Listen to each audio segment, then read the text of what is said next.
Ito yung kama. Ano siya, pang budget traveler, solo traveler. Ganito pala yung itsura ng hallway, guys.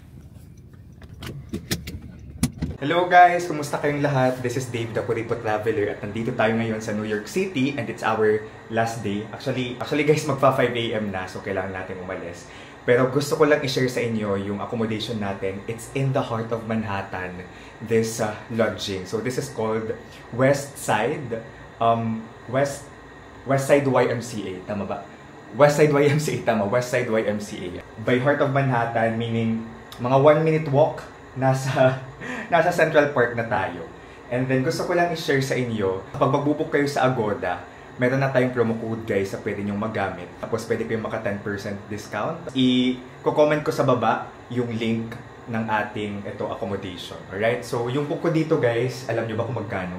Nasa 5,000 plus lang. So, ganun siya kamura.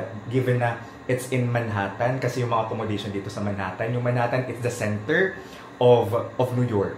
Okay, nandito yung mga famous spots just like Central Park, Empire State Building, Times Square. Ayan. So, ito, aside from Agoda, pag-book ng inyong activities, hotels, and other travel items via Klook, and this may promo code DAVEGINUKLOOK para maka-discount kayo. Alright, so ito yung kama. Ano siya, pang budget traveler, solo traveler, like me. Kilala nyo naman ako sa Kuripot. One single bed. Tapos actually guys, may pa-TV sila. Hindi ko na nabuksan kasi busy tayo. 3 days and 4 nights lang tayo dito guys sa New York. Kaya super busy. Ayan, may pa-Netflix pa si Mayor ata. Tapos, yan. Di kita. Pero may konting view dyan guys ng city lights ng New York. Tapos of course, may aircon, may pabaso.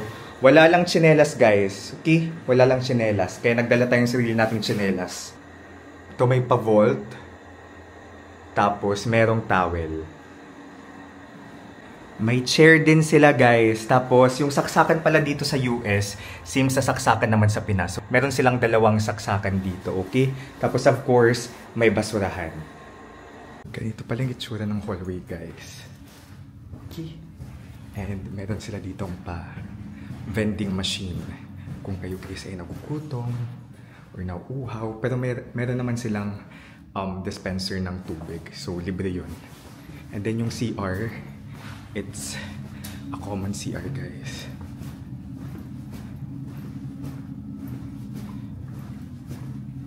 Tingnan natin. Pero okay lang naman. Okay lang naman yung shared CR.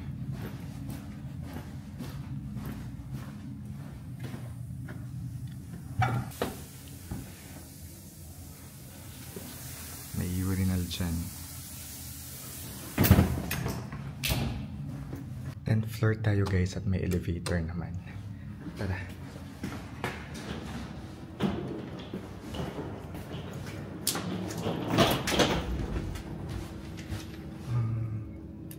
Door close. So nagbubuk na tayo ng Uber kasi pupunta tayo ngayon sa Washington DC. And then overnight sa Virginia sa tita ko. Yung transportation dito guys ay subway talaga para makatipid kayo. Pero yung subway nasa 168 pesos yung kanyang standard na price. And then ito Uber. Meron din silang water dispenser dito.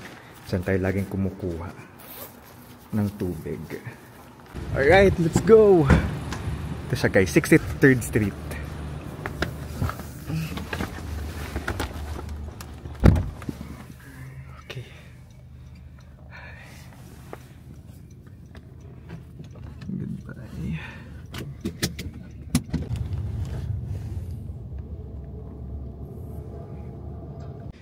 Ito guys yung area niya.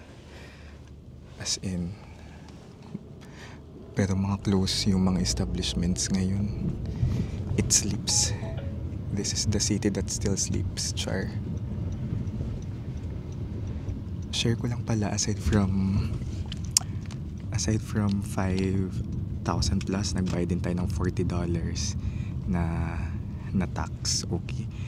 Tapos kasama na din doon yung access sa pool, sa gym kasi may ganun guys. Kapag nagbubook talaga ako ng accommodation, I always make sure nasa center siya. Pwede kong lakarin yung mga tourist spots or kung may major spot man dyan, pwede kong lakarin. For example, yung Central Park, yung Times Square actually pwede pero lagi ko siyang binabus kasi nagmamadali tayo lagi. And then, ito malapit sa subway station tapos bus stop. So okay yung location niya guys. Look, this is New York at 5 a.m. Papuntang Penn Station naman. Penn Station, doon tayo galing din nang galing tayo sa airport kasi tinin lang natin, kinumute lang natin from airport to Westside YMCA. So kung galing kayong airport, sakay kayo pa Jamaica Station ng air train nila. Hindi, 3 rides pala. So LIRR, Long Island Railroad, after the air train, tapos subway papuntang 59th Street. Yan yung baba niya. Yun, budget traveler kasi tayo guys. Kaya naghanap ako ng pinakamura pero ang ganda ng location, okay yung reviews. So maganda naman siya, Westside YMCA. Yun yung criteria ko guys sa accommodation. Dapat affordable, nasa central location, prime location, and at the same time, syempre comfortable. Mas gusto ko actually yung solo room. Although may doon guys, merong ding dormitory type, merong 4-2 na rooms. Okay lang sa akin yung sharing, yung shared bathroom tulad nung pinakita ko sa inyo kanina. Pakita ko muna sa inyo yung New York.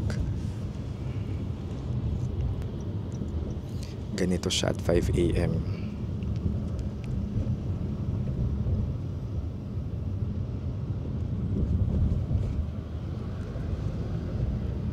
Mura na talaga yun guys kasi dito sa Manhattan mahal talaga yung mga accommodation.